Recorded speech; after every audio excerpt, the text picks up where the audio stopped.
Joining me now is Jenny Marshall. She is running in North Carolina's 5th District. She's a Justice Democrat, and she has a chance to unseat Virginia Foxx, who is one of the most loathsome congresspeople in all of America. And if you beat her, that would be music to my ears. And Jenny, apparently you've got a good chance of doing that. We'll talk about why. And apparently it's your birthday today. Do I understand that right? Yes, it is. All right, happy birthday! Thank you. All right, great.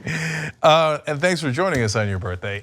Look at this, hard workers, progressives looking to unseat the Republicans from their spots. So, all right, Virginia Foxx, for the people who are unfamiliar with her, why is she so bad? What's wrong with her?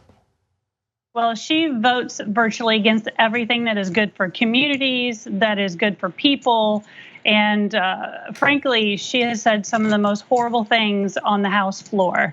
You mentioned it in your show before about Matthew Shepard and the fact that she called his death a hoax on the House floor while his mother was sitting in the gallery. Wow. So, yeah, just terrible, terrible, terrible. She has a 0% rating from the legal conservation voters, which means she has voted no to every environmental protection that has come up for a vote. She voted no. She voted no against raising the minimum wage way back when. Yeah, and so actually, let me stay on that for one quick second before we get to our motivations. So, what's your position on the minimum wage, and what's her position? Well, she doesn't think there should be a minimum wage. So she thinks that employers should be able to pay whatever and however they want.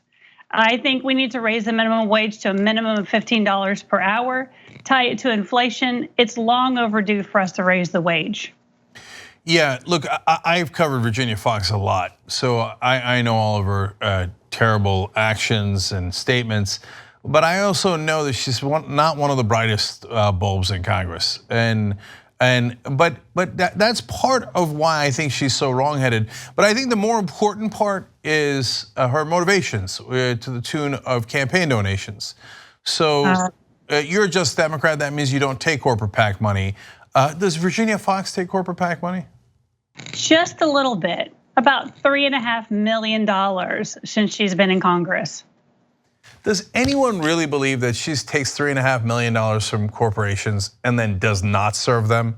Does anyone really believe that the second time a corporation gave money to Virginia Foxx that they didn't get a return on investment on the first time they give her money? That's why they keep giving to her, because she keeps delivering for them instead of you.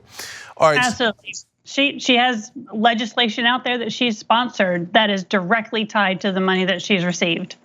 So can you give us an example of that? Well, she put forth a bill that would preferential treatment for-profit colleges and universities, those predatory for-profit universities, and that directly ties to all of the money that she gets from student loan servicers and the for-profit industry itself. So now, why do you think that there's hope in this district that elected someone as conservative as Virginia Foxx? Well, we have been across this district, crisscrossing it back and forth, talking to the voters, and they frankly, both Democrats and Republicans, are tired of Virginia Foxx, ignoring them. She won't hold a town hall. She won't go to places where she's going to be questioned on what she's doing in Congress. And frankly, people are wanting a change, and they really appreciate the fact that I say what I say and I mean what I say when it comes to raising the wages and making sure that we're investing in our communities and that people deserve healthcare as a human right, and that I support single payer. And we get across the board, Democrats, unaffiliated voters, Republicans, they say, thank you, you're running, thank you. So was this district redistricted? Yes, in 2016, we actually did a redistricting, and even though it's still gerrymandered, we are in the best position we have ever been in to unseat Virginia Foxx. They gave us about 24,000 Democrats and only 500 Republicans. So that means we are super, super close.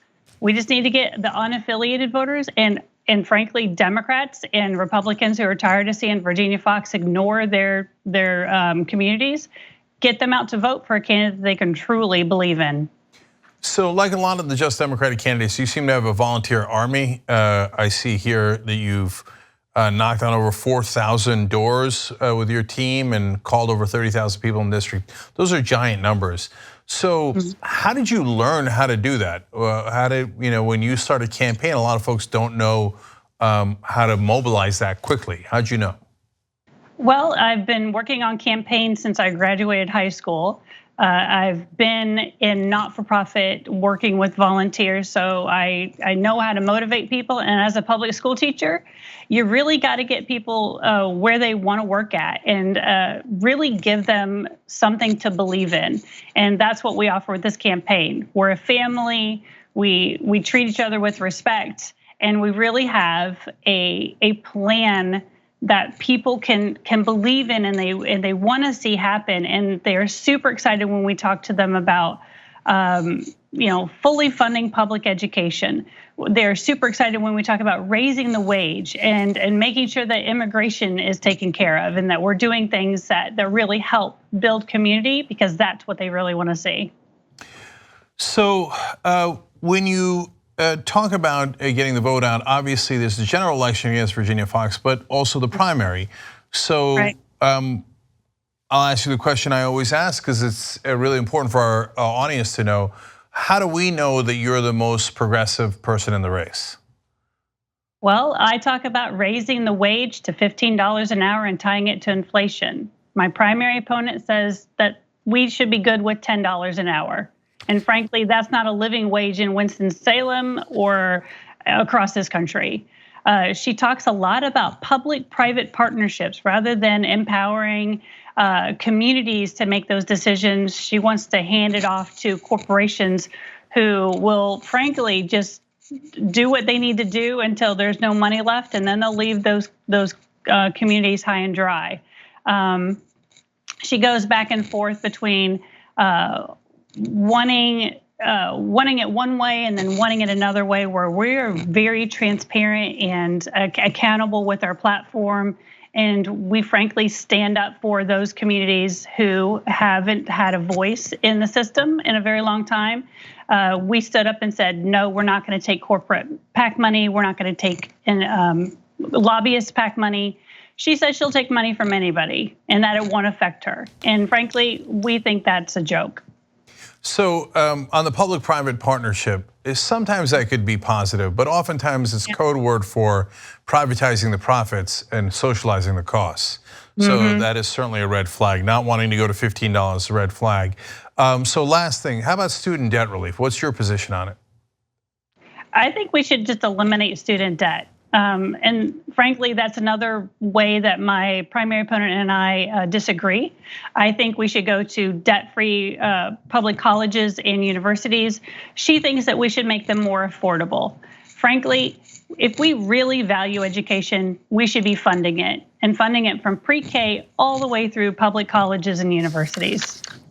All right, Jenny Marshall, very clear, very progressive, very uncorrupted. And I want to put up the links for your website, marshallforhouse.org, marshallforhouse.org, and a donation and the volunteer links. And if you're watching this later on YouTube or on Facebook, make sure that you go down below to the description box on YouTube and comment section on Facebook and just click the links. Easy peasy. She's not taking corporate PAC money, so you got to back her if you believe in her principles. So Jenny, thank you for joining us, and happy birthday. Thank you, I appreciate it. Give her a birthday gift, small donations. Makes sense, right? Yes. Give the gift of democracy. Thank you, Jenny Marshall.